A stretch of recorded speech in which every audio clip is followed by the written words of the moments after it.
Katy Perry, thank you so much for taking the time to sit down and chat today. Of course. The new album, Prism, is out. It's so good. Definitely. It's out. It's I out. love that it's out. It's out. Oh, the I love Canadian. that. No, I mean, it's so different for me. I like that. We speak the same language, but have a different accent. Yes, we do. So it is out. Yeah. How is it putting that one together? It was one of my favorite records to make because I got to make it in two places, mostly in Santa Barbara, my hometown, and in Stockholm. And when I go to Santa Barbara, which is only like an hour and a half away from LA, I just kind of turn back into Catherine Hudson.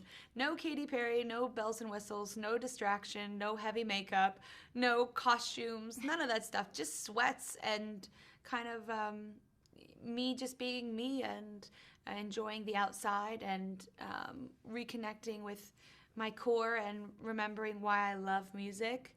And then I went to Stockholm to kind of put what I call the ice on the cake of the record, basically to make Walking on Air and This Is How We Do and some real fun kind of songs to top it off. Now, why did you decide to come out with Roar? Like, there was that big countdown, and then Roar came out, and it was huge for you. Like, I mean, you broke your own records there. Why was it Roar, the first single? You know, it was up for debate. A couple of singles. It was gonna be Roar or another one, and we decided to go with Roar because of the reaction I was getting from my friends. I kind of like use my friends as guinea pigs, as test guinea pigs, and I have a very eclectic group of friends, ranging from, you know, DJs to artists to just moms, and they all really agreed that Roar was the best one. And, you know, it has that bouncy feel, the eighth note feel, but it also has this message of finding your inner strength again and letting that kind of come out as a roar. And people related to it. Yeah, well, they really did. And there's something like, there's an intuitive thing that happens inside of me, and I've always trust my intuition when it comes to writing songs and picking which songs should come out as singles. Perfect. Well, I love it. And you've also just announced your Prismatic World Tour. Yes. What is the hardest part of touring that much? It can get very physically exhausting. You know, one thing that's really hard is sometimes your voice isn't there. Sometimes you lose your voice. Sometimes you get sick because you're a human. Yeah. But then you let down a lot of people because you have to either reschedule or cancel, and you feel really, really bad. But at the end of the day, you know, you're not a robot. You're a human being that gets sick. And with the amount of people that I actually meet, you would imagine I'd even be sicker because I'm always shaking tons of hands, holding lots of people, hugging them, very intimate with people, you know, when I meet them. And so, you know, that's the bummer part of touring, is that sometimes you let a crowd down, and you don't mean to. But there are so many more positive things about touring, and very excited to bring the Prismatic World Tour to Canada, which will be a part of my North American tour, of course. And, you know, we're going to hit up some key spots in Canada. Perfect. And you've always said that you're not a role model, but an inspiration. There was one part in your movie where, you know, you're going through a tough time and you get up on stage and you smile and you do your thing, which is very inspiring to a lot of us. Who has been your biggest inspiration? I would have to say it's a combination between my best friend and my sister.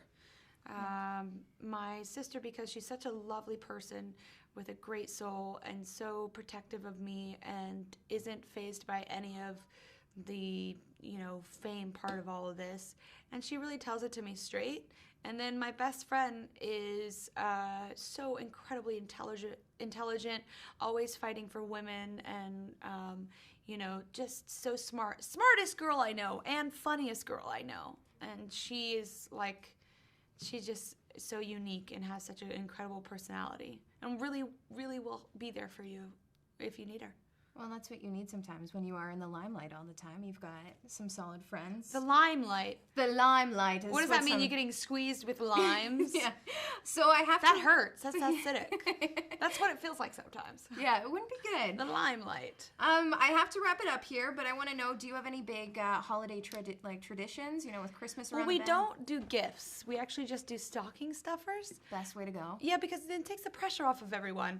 And especially when it's like, if you compare gifts, you know, I feel bad for my brother. He can't necessarily go all out like I go, you know? And so we just take the pressure off by not doing gifts and just exchanging little kind of tokens of affection and stocking stuffers.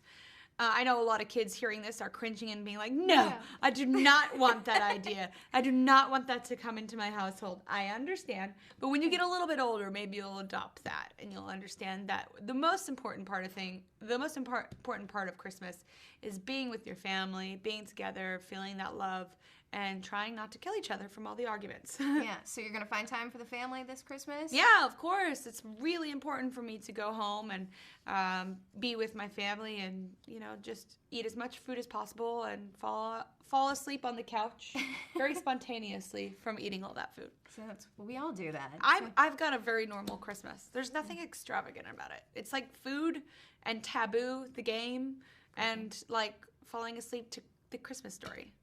There you go. Yeah. So you've got it all planned out. Well, thank you so much, Katy Perry, for taking the time to chat with us today. This was really awesome. I appreciate it.